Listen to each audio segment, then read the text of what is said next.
Hello students, हम लोग पढ़ रहे हैं साइंस का chapter number 5 acid basis and salts. और इस चैप्टर में हम लोगों ने पढ़ा एसिड के बारे में, बेसिस के बारे में और इंडिकेटर्स के बारे में। इंडिकेटर वो सब्सटेंस होते हैं जो बताते हैं कि कोई दूसरा सब्सटेंस एसिड है या बेस। इसमें हम लोगों ने लिटमस इंडिकेटर के बारे में पढ़ा था जो लाइकेन से बनता है। और लिटमस इंडिकेटर जो है वो एसिड के साथ रेड कलर देता है, जबकि बेसिस के साथ ये ब्लू कलर देता है। आज हम पढ़ेंगे टर्मरिक के बारे में। टर्मरिक यानी कि जिसे हल्दी कहते हैं, ये भी एक तरह का नेचुरल इंडिकेटर है। और ये कैसे काम करता है, तो इसको करने के लिए हम एक एक्टिविटी कर सकते हैं। 1 चम्मच 1 टेबल स्पून टर्मरिक पाउडर लेंगे और इस टर्मरिक पाउडर या हल्दी पाउडर को थोड़ा पानी में घोल करके एक पेस्ट बना लेंगे।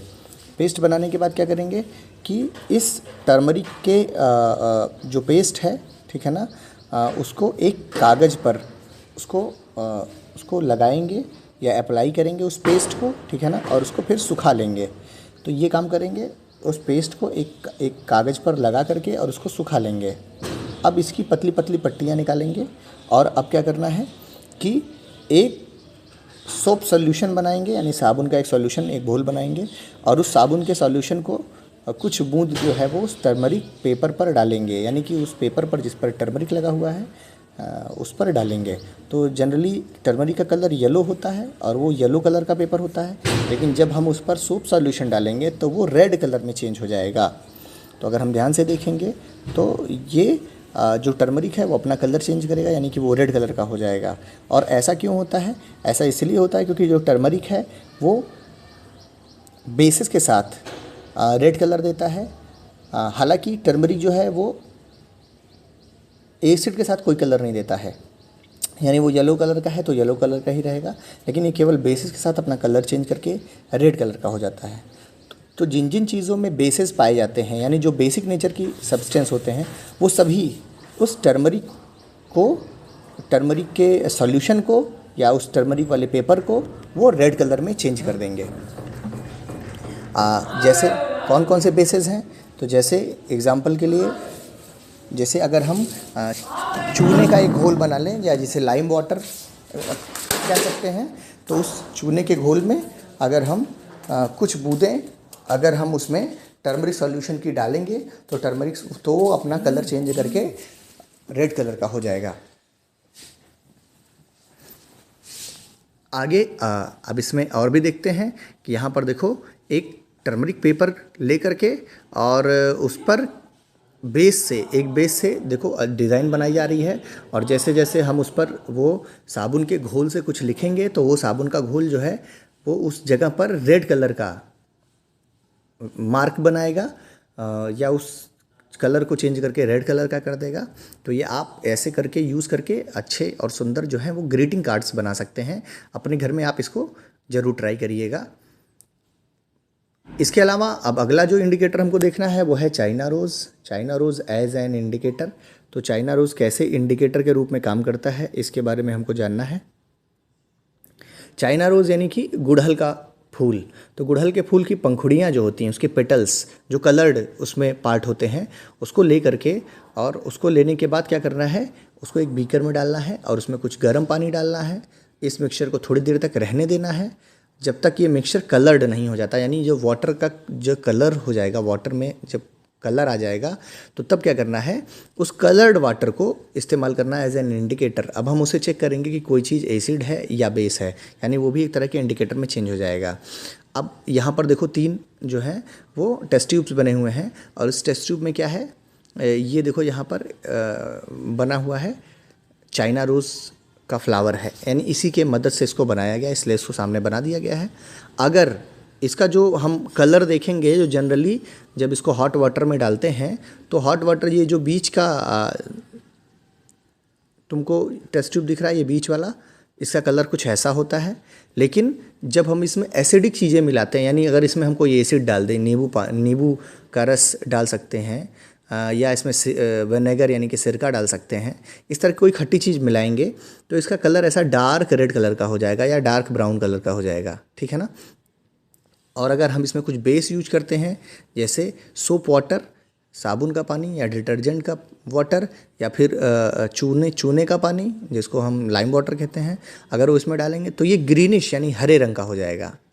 तो इस तरह से हम डिफरेंस कर सकते हैं कि कोई चीज़ एसिड है या बेस है। अगर उसका कलर डार्क ब्राउन हो जाता है तो समझ लो उसमें जो चीज़ मिलाई गई है उस चाइना रोज इंडिकेटर में वो एसिड है, और अगर उसका कलर ग्रीन हो जाता है तो इसका मतलब वो चाइना रोज इंडिकेटर में जो चीज़ मिलाई गई, जो सब्सटेंस ऐड किया गया है वो क्या है, वो एक बेस है। तो इस तरह से चाइना रोज़ के फ्लावर को यूज़ करके हम ये कर सकते हैं। ये चाइना रोज़ का फ्लावर काफ़ी जनरल फ्लावर होता है, ये हम लोग के आसपास भी मिल जाता है आसानी से। तो अगर हम लोग इसको खुद करके देखेंगे तो बड़ा मज़ा आने वाला है और इससे हमको काफ़ी कुछ सीखने को भी मिलेगा। अब यहाँ पर एक टेबल दिया गया है, इस टेबल में कुछ टेस्ट सोल्यूशन दिए गए हैं, यानी कि सोल्यूशन ये टेस्ट करने के लिए हैं। इनको टेस्ट करना है इस टर्मरिक सॉल्यूशन की मदद से, और यहाँ पर अपना रिमार्क लिखना है। यानी हल्दी का जो घोल हमने बना लिया पानी में, उसको इन चीज़ों में मिक्स करके चेक करेंगे कि इनका कलर चेंज हो रहा है कि नहीं हो रहा है, ठीक है ना। और यहाँ पर हम लिखेंगे कि येस या नो, या किस तरह का चेंज हो रहा है इसके बारे में हम रिमार्क लिख सकते हैं। नीचे एक और टेबल दिया गया है और इसको भी देखते हैं। यहाँ भी कुछ टेस्ट सॉल्यूशन लिए गए हैं, ठीक है ना। और इसमें जो है ये कहा गया है कि जो इंडिकेटर्स हैं वो इसमें भी यूज़ करना है। तो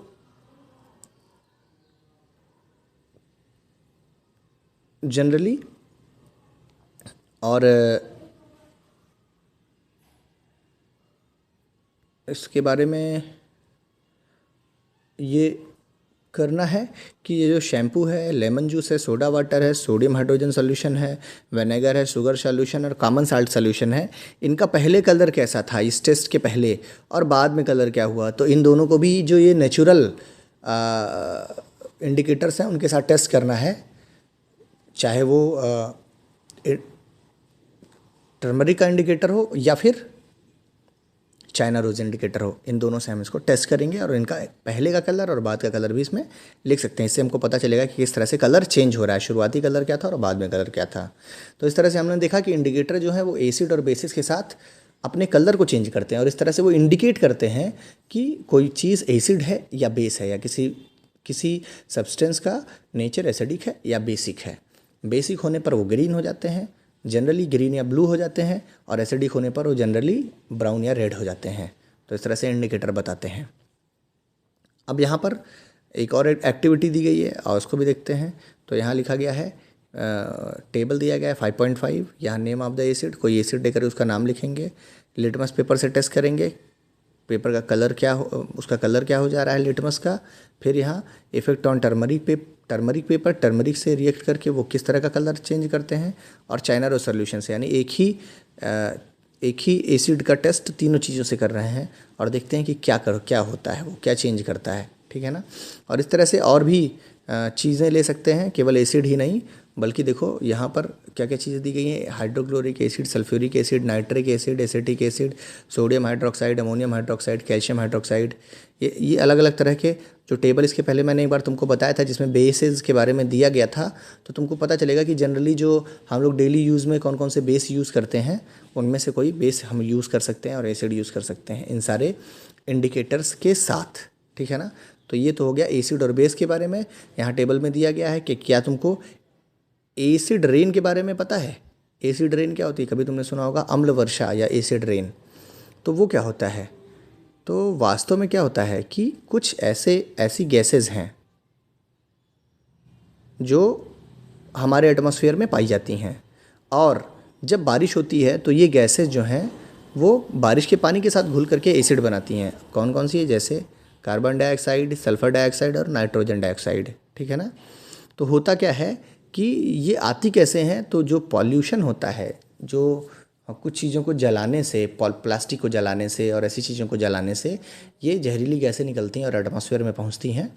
और होता क्या है कि ये रेन ड्रॉप्स के साथ डिज़ॉल्व हो जाती हैं, बारिश की बूंदों में घुल जाती हैं और बनाती हैं कार्बोनिक एसिड, सल्फ्यूरिक एसिड और नाइट्रिक एसिड, ठीक है ना। ये चीज़ें बनाती हैं। कार्बन डाइऑक्साइड कार्बोनिक एसिड बनाता है, सल्फ़र डाइऑक्साइड सल्फ्यूरिक एसिड बनाता है और नाइट्रोजन डाइऑक्साइड नाइट्रिक एसिड बनाता है। और ये एसिड जो है वो जो माने पानी होता है ना, वो एक तरह से एसिड में चेंज हो जाता है, और जो ज़मीन पर गिरेगा वो एसिड गिरेगा तो वो डैमेज करता है, बिल्डिंग्स को डैमेज करता है, जो हिस्टोरिकल मॉन्यूमेंट्स हैं, जैसे मान लो ताजमहल है आगरा का, उस पर वो मार्बल से बना हुआ है, तो उस पर ये एसिड रेन की वजह से उसका कलर जो है वो येलो हो जा रहा है।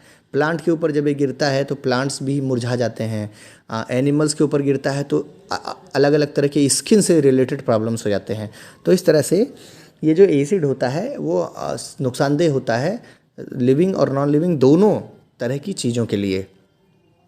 तो इस तरह से हमने जाना कि कौन कौन से इंडिकेटर पहली बात तो एसिड और बेसिस के साथ कैसे कैसे रिएक्शन करते हैं, और जनरली 3 तरह के इंडिकेटर के बारे में पढ़ा है।